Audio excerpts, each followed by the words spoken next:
El objetivo de este video es mostrar las ideas más importantes del Congreso de Arquitectura del 2025, donde distintos ponentes reflexionaron sobre cómo la tecnología, el diseño urbano y la sensibilidad humana pueden unirse para construir ciudades más sostenibles e inclusivas.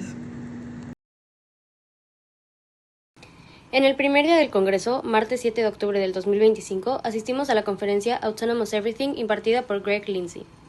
Greg Lindsay es urbanista, futurista e investigador, que estudia cómo las ciudades pueden ser más resilientes y conectar con la tecnología, movilidad, innovación y ciudades digitales. En su ponencia discutió cómo la inteligencia artificial, los softwares avanzados y las herramientas digitales están transformando la práctica arquitectónica y urbanista. Habló de simulaciones, modelos urbanos más precisos y cómo se puede optimizar procesos de diseño mediante IA. También presentó ejemplos de ciudades o estudios en los que las tecnologías digitales permiten adaptar los proyectos al contexto social y cultural de cada lugar, generando soluciones más rápidas que consideren variables ambientales y humanas. Mencionó que en el futuro muchísimas partes del proceso arquitectónico van a estar asistidas por la tecnología, pero haciendo énfasis en que la visión, sensibilidad y decisión final del arquitecto deben mantenerse. Un punto clave fue que la innovación urbana y la automatización no deben deshumanizar, sino reforzar, hacer más eficiente, más sensible, más inclusiva la arquitectura. Greg ha trabajado con New Cities, Cornell Tech, ha expuesto bienales de arquitectura internacionales y su experiencia aporta una visión global sobre cómo las ciudades inteligentes pueden configurarse con propósito. Durante su charla mostró visuales o ejemplos de renders y simulaciones que permiten anticipar cómo se verán los espacios urbanos, modelar movilidad, clima, velocidad de cambio urbano, etc. También mencionó retos. ¿Cómo se puede garantizar que tecnologías sean accesibles? ¿Cómo evitar que la automatización deje afuera de lo humano, lo cultural? ¿Qué papel juega la ética en el diseño asistido por IA? Estas son preguntas que Greg se cuestionó, y con estas preguntas y sus respuestas, él logró comprender mejor la arquitectura y aportar más a la arquitectura. En resumen, lo que Greg Lindsay presentó fue una perspectiva sobre la tecnología como herramienta fundamental, pero no como fin, sobre automatización, sobre anticipar escenarios urbanos con ayuda digital, sobre incluir variables complejas sociales y ambientales y sobre mantener el carácter humano y creativo de la arquitectura aunque vivamos una transformación tecnológica. Asistir a este tipo de congresos me hizo darme cuenta de lo importante que es mantenernos actualizados sobre las nuevas tecnologías que están transformando la arquitectura. Gracias a la ponencia de Greg Lindsay, entendí que la inteligencia artificial no busca sustituirnos, sino potenciar nuestra creatividad y precisión. Claro, siempre y cuando tú no dejes que la inteligencia artificial o las nuevas tecnologías te superen. Estos eventos nos permiten conocer herramientas que en un futuro podremos aplicar en nuestros proyectos de diseño o ingeniería, para optimizar procesos y crear propuestas más sostenibles e innovadoras. Me llevo la idea de que la tecnología debe ser una aliada del pensamiento crítico y del diseño con sentido humano. Ok, ahora vamos a hablar sobre el segundo día del Congreso, que fue el miércoles 8 de octubre, que le dio el arquitecto mexicano José Pablo Ambrosi Cortés. Es cofundador del Taller Capital, enfocado en proyectos de densificación habitacional e infraestructura pública con materialidad local. Su trabajo, ampliamente publicado, ha sido reconocido con premios internacionales como el Mies Crown Hall America's Prize y el Emerging Architects de la Architecture League de New York, y es parte del Sistema Nacional de Creadores de Arte. Su charla giró en torno al diseño urbano aplicado a problemas reales, como las inundaciones, la falta de vivienda, manejo integral de aguas, materiales locales y condiciones del sitio. Él inició haciéndonos la pregunta sobre si nuestras ciudades pueden tener un gran cambio respecto a estos temas.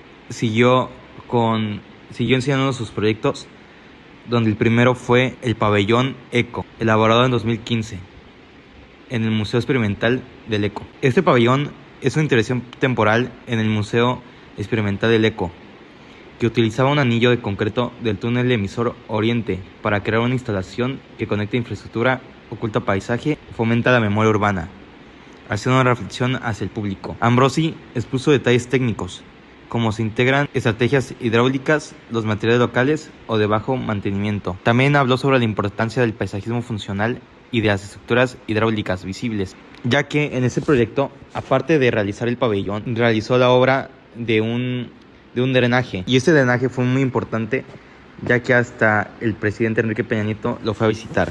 También contó los retos de trabajar en terrenos con características climáticas adversas, con pendiente o con problemas de inundaciones. Presentó elementos de colaboración con arquitectos, ingenieros, paisajistas, sobre todo la comunidad local y autoridades. También nos contó sobre otro proyecto que es el Parque del Bicentenario, ubicado en Ecatepec, obra de Taller Capital, que compitió como obra del año de 2025 en la categoría de espacios públicos y paisaje.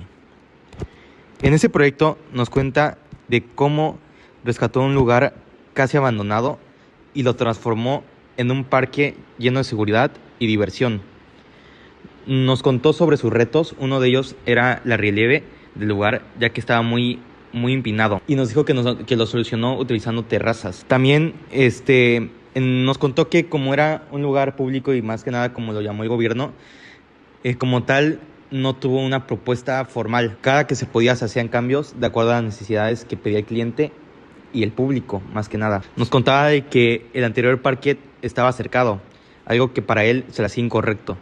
Entonces en este es completamente abierto y cuenta con diferentes espacios públicos para hacer ejercicio y de recreación. Y por último nos contó sobre el Parque del Represo Colosio, ubicado en Nogales, Sonora. En este nos contó que a pesar de ser un lugar cálido y desértico, en temporadas de lluvias se volvía en un lugar muy inestable respecto a las inundaciones. Entonces tuvo un enfoque en resiliencia, en capacidad de adaptación al clima local y manejo de agua para prevenir inundaciones. Después de esto nos presentó otros proyectos y de ahí se despidió el gran arquitecto Ambrosi. En conclusión, participar en este congreso me ayudó a valorar la importancia de conectar la arquitectura con la realidad social y ambiental. El arquitecto Ambrosi mostró cómo el diseño puede ser una herramienta poderosa para resolver problemáticas urbanas reales, y eso me hizo reflexionar que asistir a eventos académicos como este amplía nuestra visión de lo que significa proyectar con responsabilidad. En un futuro, quiero aplicar lo aprendido diseñando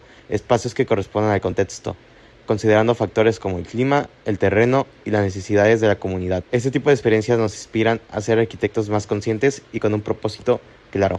Día 3. Fundamental. Cintia Xochicale, Marcos Betanzos y equipo.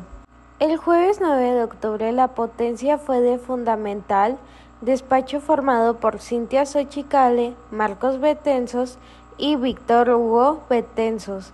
Su presentación se llamó Formas distintas. Fundamental tiene más de 10 años de trayectoria desde el 2011, trabajando en arquitectura, paisaje y urbanismo con un enfoque interdisciplinario, tratando riesgo, vulnerabilidad, equidad socioterritorial, espacios públicos, diseño sensible al entorno y al ser humano. Uno de los proyectos que mostraron fue Reconexión Metropolitana Oriente entre Banderas, una propuesta para la zona alrededor de la estación Pantitlán en la Ciudad de México. En este proyecto se proponen ciclopistas, trotapista, espacios públicos recreativos, módulos de servicios, pergolas, iluminación sustentable, escaleras, rampas, vegetación de bajo mantenimiento, etc. Mostraron también ejemplos más pequeños, pero con gran impacto: remodelaciones residenciales, adaptaciones de espacios durante la pandemia, terrazas, espacios domésticos con huertos urbanos donde lo cotidiano, lo doméstico, lo público y lo paisaje se entrelazan. Un ejemplo relatado fue la remodelación de un departamento PH en la Ciudad de México, adaptado por la pandemia, con terraza para cocinar, dar clases, reunirse, incluso detalles como una olla tamalera se tomaron en cuenta para generar un espacio funcional. En la ponencia se habló de cómo el paisaje no es decoración, sino parte activa del espacio, con vocación ambiental, sensorial, alimentaria, como la vegetación, la luz, los materiales, los olores. La sombra forma parte de la experiencia arquitectónica. También se discutió sobre vulnerabilidad y riesgo urbano, como algunos contextos requieren intervención espacial, como adaptar proyectos a condiciones climáticas adversas, dándoles resiliencia, haciéndolos más equitativos, accesibles. Fundamental trabaja con ese enfoque humanista.